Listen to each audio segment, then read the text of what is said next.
Are high insurance rates dragging you down? Call Randy King at 817-226-5464.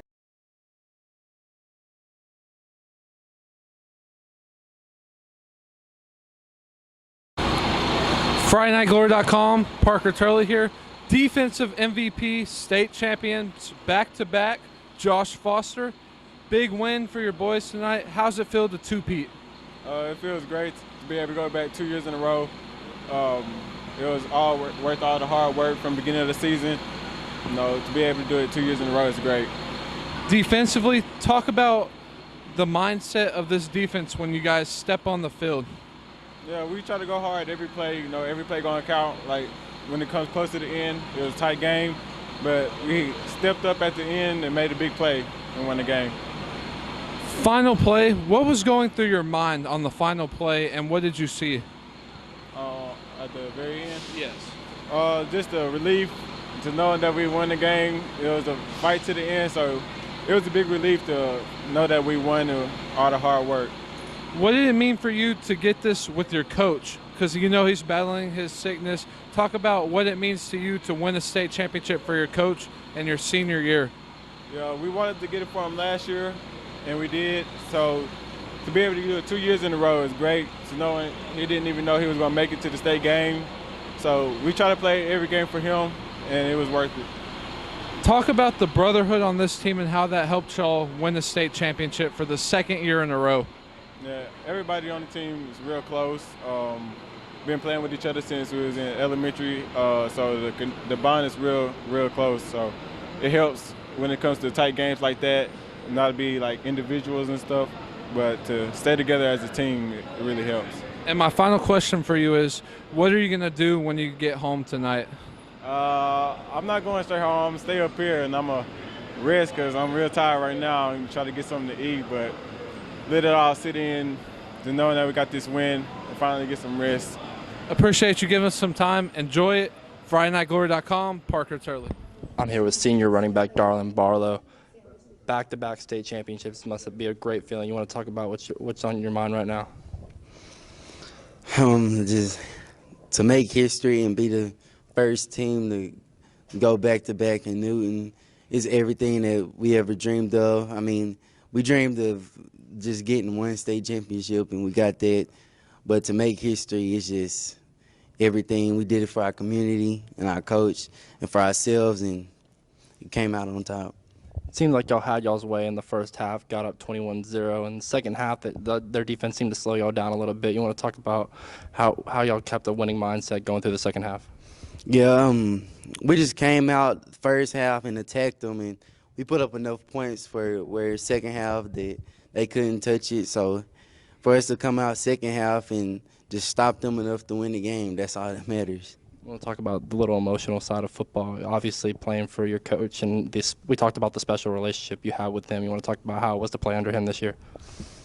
He just wanted to make it. Well, he told us the plan, but first it was August, and then it was to Gilmer.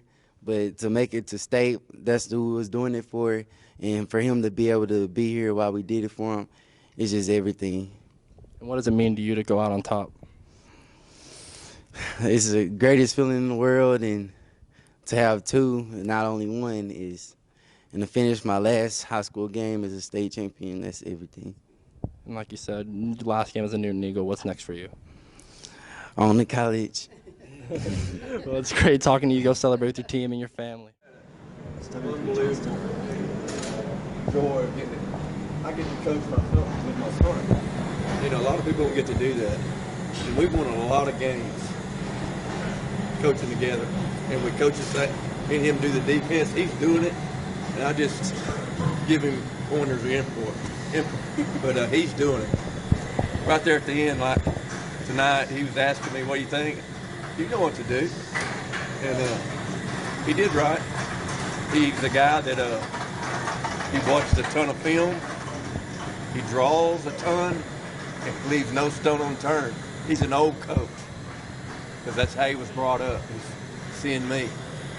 All right, talk about this first half. You guys dominate in the first with those turnovers. Second half a little slow, but a win's a win. Talk about it with me. Yeah, a win is a win. That was the difference in the game is the turnovers. and we turned it over once there at the second half, but they couldn't do anything with it. Our defense played outstanding today, outstanding, because those guys score a lot of points, and that's what they're known for, scoring a lot of points. But they hadn't seen, I don't think, the quickness that they saw today on defense and the aggressive style we play. And I think everybody they play brings 3 or 4 people, you know, when we're bringing 5 and 6. And that was the difference in the game. We didn't get him on the ground a bunch, but we got him off his spot. And we got in his face, and that was the difference. He was really uncomfortable throwing the ball. All right, this team has said all season that they're playing for you. They're playing for WT. What does that mean to hear that from a head coach? Well, we talked about that last night. We had our meeting. I told them my time has come and gone. This is for them. They need to play for each other, play for themselves, because in 50 years, this is something they're going to remember. That most people will never understand this. So I wanted this to be for them and the community, not for me. I've had my time. I'm just glad. I told them I was glad y'all let me be a part of it. And last but not least, Coach, for me, you told me ever since I've been here to keep my eyes on the cross, and you still live by that. For people who don't know, what does that mean to you? I had a friend that died when I was going through my time at MD Anderson. It was Coach Neese's brother. Very religious guy, very devout guy. And the last thing he would always tell me was, keep your eyes on the cross, brother. And I talked to him the night before he died. We knew he was fixing to die. And the last thing he told me, he talked about the Lord, and he told me, WT, always keep your eyes on the cross. Because at the time I was supposed to die. And that's something that has followed me ever since. And I tell people that all the time. When I sign off talking to them or text, I'll say, hey, brother, keep your eye on the cross. And I think that's the most important thing you can do.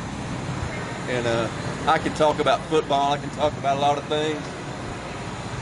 That's nothing near as important as that. Keep your eyes on the cross.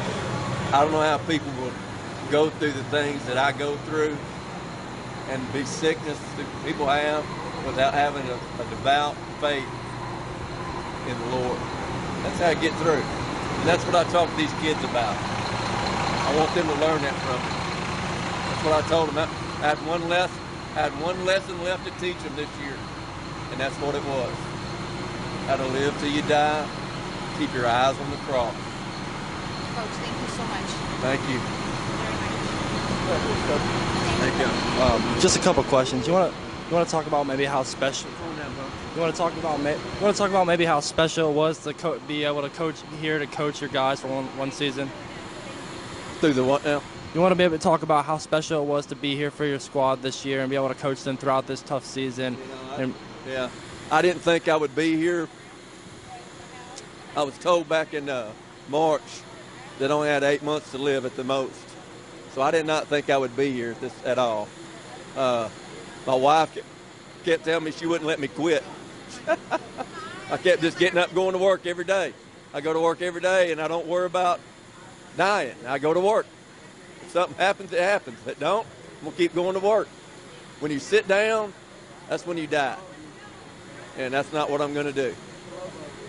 Back-to-back state championships. What an accomplishment for you and what accomplishment for the senior class. You want to talk about maybe like how it was to coach these seniors that are graduating this year? Very fun, sometimes very frustrating. They're all boys. They're all boys.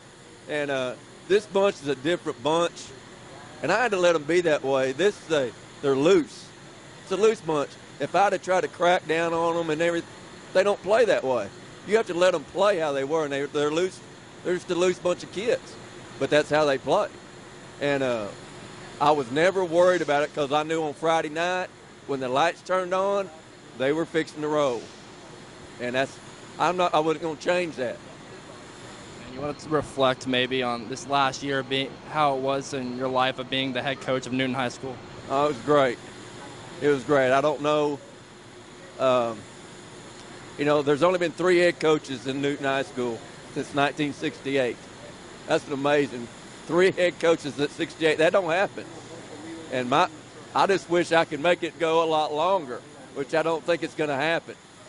So it's a special place to coach. And I always tell people, you got to coach where you fit.